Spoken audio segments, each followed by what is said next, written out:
జగన్ పరిపాలన గొప్పదని నేను చెప్తున్నా. చంద్రబాబు పరిపాలన గొప్పది కాదని కూడా నేను చెప్తున్నా. మీకు ఒకవేళ కొంతమంది టీడీపీ వాళ్ళకి ఇష్టం లేకపోతే నా మీద కామెంట్ చేయొచ్చు. దానికి ఉదాహరణ కూడా చెప్తాను నేనండి. టీడీపీ ప్రభుత్వం వచ్చి దరిదాపు 8 నెలలు 9 నెలలు అవుతుంది. ఎక్కడన్నా ఒక వ్యక్తికి ఒక పథకం కానీ ఏదన్నా ఇవ్వాల్సి ఉంటే నీ ఇంటికి వచ్చి ఇచ్చేవాడు ఎవడన్నా ఉన్నాడా చెప్పి నీకు ఈ పథకం వర్తిస్తుంది. అదే మొన్న గ్యాస్ వచ్చింది, ఆ గ్యాస్ నీకు ఈ పథకం నీకు వర్తించాను నేను ఇంటికి వచ్చి చెప్పే నాదుడు ఒక్కడన్నా ఉండాలా?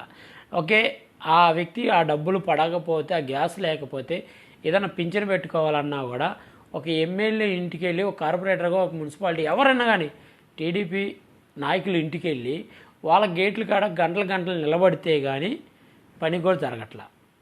ఇవాళ ఉన్న పరిస్థితిలో జగన్మోహన్ రెడ్డి గారు ఉన్నప్పుడు నీ ఇంటికి వచ్చి పథకాన్ని, అది వైసీపీ టీడీపీ పార్టీ చోళ్ళ, కులం చోళ్ళ, మతం చోళ్ళ, నీకు పథకం వచ్చింది, ఇచ్చాడు డబ్బులు.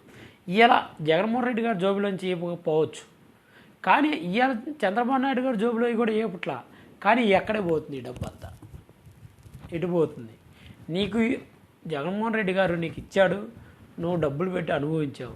ఇవాళ చంద్రబాబు నాయుడు డబ్బులు ఇవ్వలేకపోతున్నాడు. మరి ఏమైంది ఆ డబ్బు అంతా? సరే, అప్పులేం చేయకుండా ఉన్నాడా? అప్పులు కూడా చేస్తున్నారు కదా. సరే, మీకు టీడీపీ వాళ్ళకి కోపం రావచ్చు, మీ బాబులు గారు అంటే సరే మీకు కోపం రావచ్చు, కానీ ఒక నిమిషం ఆలోచించుకోండి. నాడు నేడు కింద మీ పిల్లల స్కూల్కి వెళ్తే టాయిలెట్కి వెళ్ళాల్సి ఉంటే చెట్ల కింద పొదల కిందకి వెళ్ళాల్సిన దుస్థితిలో ఉంటే ఇవాళ ఈరోజు ఆ పరిస్థితి లేదు. జగన్మోహన్ రెడ్డి గారు ఉన్నప్పుడు టాయిలెట్స్ పెట్టి, క్లీనర్లు పెట్టి స్కూల్ని రూపురేఖలు మార్చిన ఘనత జగన్మోహన్ రెడ్డి గారిది. ఈరోజు ఎట్లా ఉన్నాయో పరిస్థితులు మీరు ఆలోచించండి. ఊరికే వాళ్ళకి జాకీలు, వీళ్ళకి జాకీలు కాదు, ఫ్రాక్ట్గా ఆలోచించండి. ఎంతసేపు వైసీపీ వాళ్ళ మీద దాడులు చేసి వైసీపీ వాళ్ళందరూ పార్టీలో చేర్చుకోవచ్చు. మీరు ఒక్కొక్క వ్యక్తిని చేర్చుకునే కొంది అంత నష్టం కలిగించిపోతాడు పార్టీకి. ఒక పార్టీలోంచి ఇంకో పార్టీలో మారిందంటే ఆ వ్యక్తి ఎంత డ్యామేజ్ చేస్తారో, ఇంతమంది ఇన్ని పార్టీలలో తెలియక ఈ ఫిరాయింపులు చేర్చుకోవడం జరుగుతుంది. రాజకీయం తెలిసిన వాళ్ళు ఉంటే ఫిరాయింపుల్ని ప్రోత్సహించకూడదు.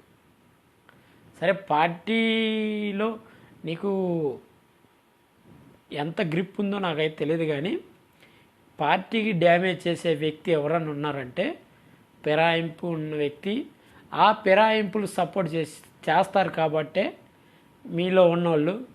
ఎందుకంటే వైసీపీ వాళ్ళకి అవసరాల కోసం ఈయన ఒక వారధలా ఉంటాడు కాబట్టి డ్యామేజ్ జరుగుద్ది. అర్థం చేసుకొని ఈ పార్టీ ఫిరాయింపుల గురించి ఏ పార్టీ వాళ్ళైనా దూరంగా ఉండండి.